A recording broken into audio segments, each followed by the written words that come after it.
Mes chers compatriotes, je voudrais vous saluer en ce jour assez particulier, février. Février 2022, les mois de février, vous les connaissez, tragiques. 12 février 79, 2 février 2008, et je crois qu'on peut ajouter 9 février 2022. Ce mois de février a vu encore une partie des Tchadiens abattus par d'autres Tchadiens, à Sandana. Je voudrais prendre ces quelques temps de votre attention pour adresser mes condoléances les plus attristées à nos mamans dont j'ai vu les images, assises à même le sol dans cette misère abondante pour pleurer leurs enfants abattus et pour lesquels elles ne peuvent jamais trouver une explication possible et défendable. Si c'était une seule fois, on dirait c'est arrivé de manière exceptionnelle. Mais en 2019, en août 2019, dans cette même localité, dans ce même village, une dizaine encore de Tchadiens ont été abattus par d'autres Tchadiens armés.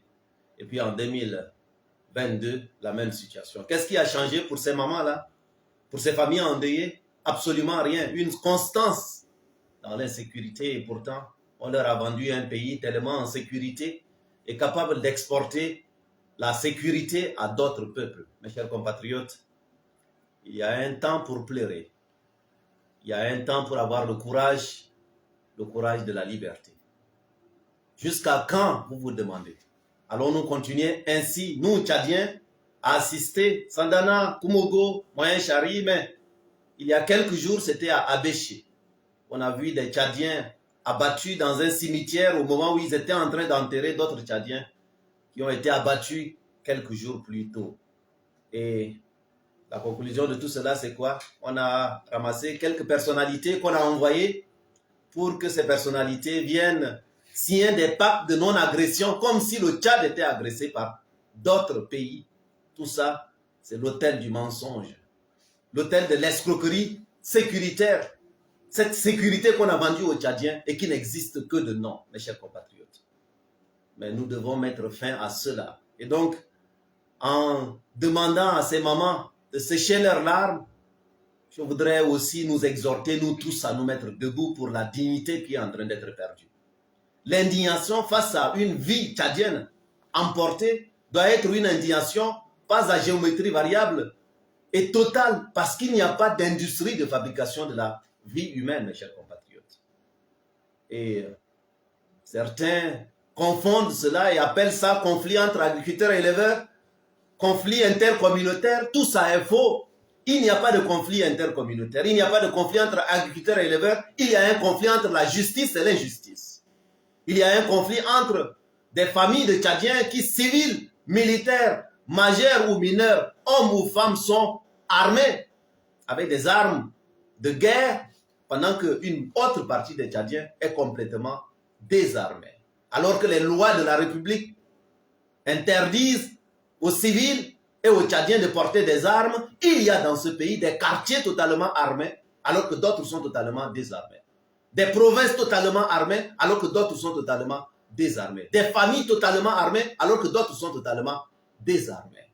Ceci est une vérité. Et lorsqu'on veut effectuer des fouilles récurrentes, qu'on fait sortir comme ça, comme un chapeau, chaque fois qu'il y a il y a quelques morts, il faut sortir l'arsenal en disant ah, on va fouiller les armes.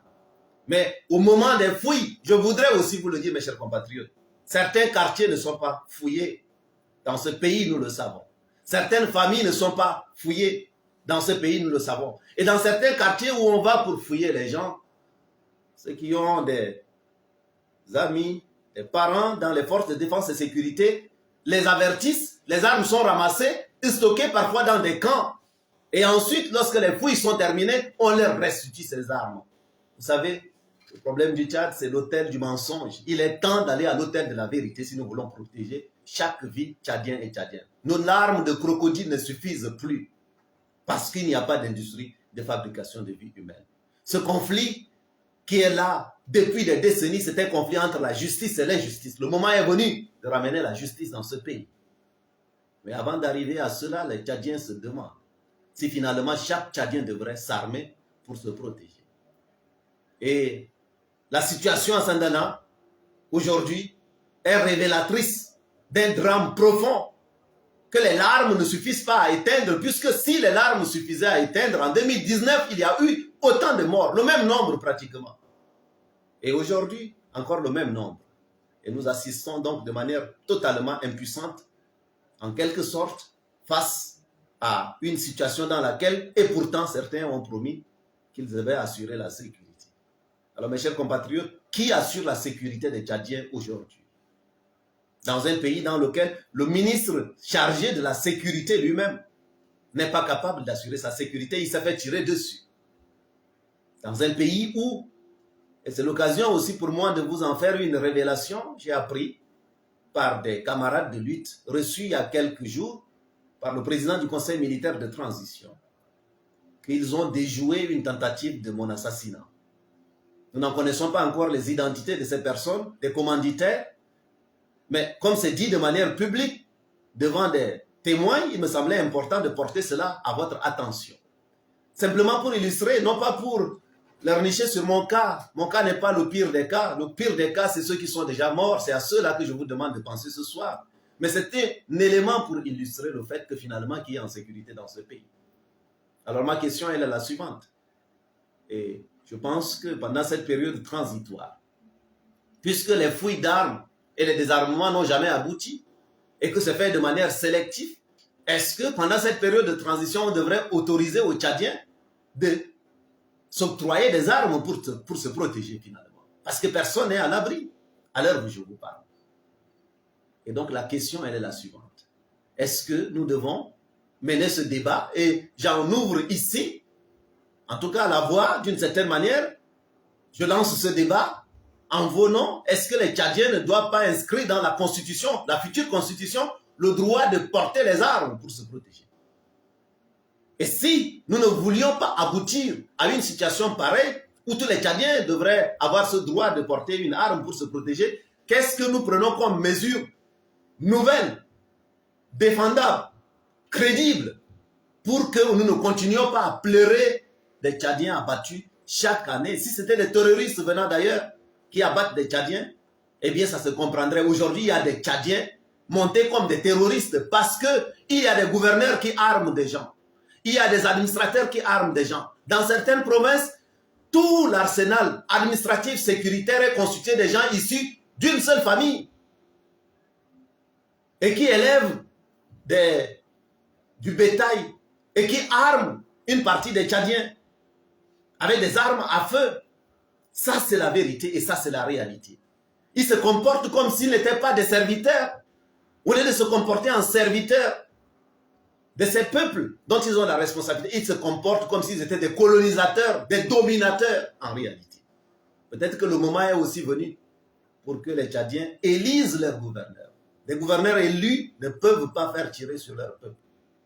Des commissaires qui sont sous le coup, sous la protection des gouverneurs élus, ne peuvent pas se comporter comme on est en train d'y assister aujourd'hui.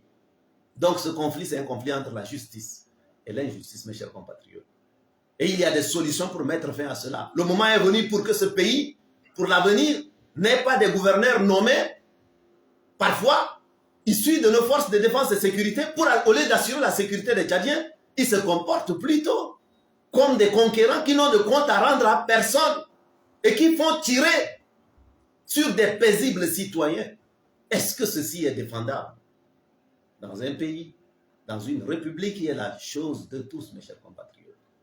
Ça, c'est aussi probablement une piste de solution. Mais je voudrais surtout, en nous demandant de nous interroger sur quel avenir nous voulons décider pour que ces situations récurrentes ne reviennent pas, saluer les initiatives spontanées, citoyennes, des leaders aussi. J'ai entendu les chefs de canton, les chefs de village dire aux gens d'arrêter de se faire acheter leur dignité par quelques pièces sonnantes et trébuchantes qu'on vient remettre chaque fois qu'il y a ce genre de décès pour vous dire on a tué quelques-uns de vos enfants, prenez cet argent et pleurez dignement, semble-t-il, les morts avec. Je crois qu'il y a une conscience générale qui est en train de naître, qui dit clairement que ce n'est pas ça le chemin de l'avenir. Nos enfants ne sont pas à vendre et ne sont pas achetables. Et surtout dans certaines cultures de ce pays, prendre de l'argent pour compenser un corps qui a un enfant qui a été abattu, un frère qui a été abattu, une mère qui a été abattue, c'est totalement indigne et culturellement pas défendable du tout. Et donc, je crois que ces initiatives prises ici et là, je voudrais exhorter les uns et les autres à se mettre debout et à assurer aussi en partie votre propre sécurité. À montrer surtout la solidarité collective qui va faire que finalement, vous gagnerez en respectabilité. Parce que ce qui est là devant nous tous, c'est d'abord la dignité de la vie humaine. C'est au nom de la vie humaine pour laquelle il n'existe aucune industrie, que nous avons le devoir de protéger chaque vie humaine de chaque Tchadien sur les 1 284 000 km². Mais si nous devons continuer avec un pays dans lequel certains Tchadiens, ils le savent, et les Tchadiens le savent, dans ce pays, il y a des familles entières qui sont armées. Vous n'avez pas besoin d'avoir un corps kaki. Mais le cadeau pour le BPC, c'est une arme. Le cadeau pour le baccalauréat, c'est une arme. Le cadeau pour célébrer une réussite, une fonction, c'est une arme. Et de l'autre côté, vous avez des Tchadiens totalement désarmés. Si en face, si tout le monde avait les mêmes armes, était égaux, j'allais dire si tout le monde était égaux, les gens étaient égaux devant la République, eh bien, certains n'auraient pas la gâchette facile comme ce à quoi nous sommes habitués. Donc moi, je voudrais aussi, pendant cette période transitoire, tout en vous révélant ce que je venais de vous révéler, je me sens en insécurité. Mais vous aussi, j'imagine, vous vous sentez en insécurité. Le ministre de la Sécurité publique même n'est pas en sécurité. Les pauvres paysans dans les milieux ruraux, les agriculteurs, les éleveurs, ne sont pas en sécurité. On abat même des colonels en plein centre-ville de N'Djamena. Qui est en sécurité dans ce pays? Et donc, avec ces révélations qui sont faites de manière publique, dès lundi matin, je vais introduire une demande d'autorisation de port d'armes. Et j'exhorte tous les Tchadiens qui sont en capacité de demander l'autorisation de port d'armes, introduisez cette autorisation cette demande d'autorisation de port d'armes. Pendant cette période transitoire, j'ai bien peur que finalement, votre sécurité, personne n'est capable de vous la garantir aujourd'hui. Et chacun de nous est une cible potentielle parce qu'il y a une partie des Tchadiens qui sont très armés aujourd'hui. Et d'ailleurs, ceux chargés de la sécurité dans notre pays le reconnaissent. Des milliers d'armes saisies, dit-on, mais en fait, dans quelques familles, dans quelques localités simplement, mais on sait où se trouvent les armes et on ne les prend pas. C'est ça le problème de notre pays. Et donc, pendant cette période, je crois que le moment est venu aussi pour que chacun soit prudent et en étant le plus légaliste possible. Et c'est pour cela que moi, je vais aussi introduire une demande d'autorisation de port d'armes. Je vous exhorte à introduire massivement dans tout le pays les demandes d'autorisation de port d'armes pour que nous sachions si finalement on nous autorise, nous, à assurer notre propre sécurité ou alors on met à la disposition des Tchadiens des gens chargés de veiller à la sécurité de tout le peuple tchadien. Avec quelles mesures? Quelles mesures? Si on nous refuse les autorisations de port d'armes, nous exigeons des mesures nouvelles, crédibles, qui doivent être sur la table parce que nous ne pouvons pas continuer comme ça à assister impuissants à cette mort lente de notre propre peuple. Je voudrais prendre plus de votre temps. J'annonce aussi qu'une délégation, comme nous l'avons fait pour Abéché, une délégation des transformateurs, conduite par Rice Kim, qui va rejoindre la vice-présidente chargée de l'engagement féminin, se rendra à Sarr et ira au village pour assister ces familles-là. Donc j'exhorte tous ceux qui peuvent se joindre à toutes les actions organisées dans cette partie de notre pays à le faire. J'exhorte tous ceux qui veulent contribuer d'une manière ou d'une autre à ramener un savon, ramener un paquet de sucre à ces mamans que vous avez vues assises à même le sol, dont la seule présence de l'État dont elles ont connaissance, c'est lorsque des hélicoptères sont venus surarmés pour leur demander d'arrêter de pleurer leurs enfants. Ce n'est que ça qu'ils ont comme présence de l'État. Sans hôpital, sans eau potable, sans électricité, sans route accessible. Voilà le pays dans lequel nous sommes. Et à la fin de tout cela, malgré que les gens se débrouillent pour survivre, eh bien, ils sont abattus. Voilà le Tchad dans lequel nous sommes. Est-ce que nous pouvons continuer comme ça et jusqu'à quand? Donc, je voudrais vous demander, appelez à la solidarité, faites parler votre cœur pour venir au secours de ces mamans. Donc, vous avez vu certaines torses nus dans cette partie de notre pays, qu'une femme se mette nue, il n'y a rien de pire que cela. Parce que c'est pour exprimer la pire des indignations, la pire des colères. la pire des désolations. Et ceci doit être une interrogation portée sur la conscience de chacun de nous. Où que vous soyez, dans quelque niveau de responsabilité que vous soyez, le moment est venu à certains moments d'être capable d'élever la dignité au-dessus de tout, mes chers compatriotes. Et ça, c'est une responsabilité collective.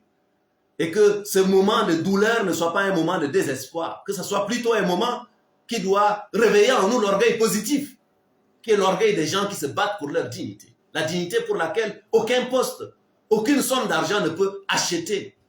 Je crois que c'est à l'aune de cela que ces mamans qui se sont mises à même le sol, dans cette boue-là, en pleine brousse, dans ces villages. D'une certaine manière, elles posent une question à la conscience de chacun de nous et appellent chacun de nous à une sorte d'action. Je vais vous demander surtout que la langue la plus parlée dans cette partie du pays se trouve être le Sara. Je voudrais avoir l'occasion de dire un ou deux mots en Sara.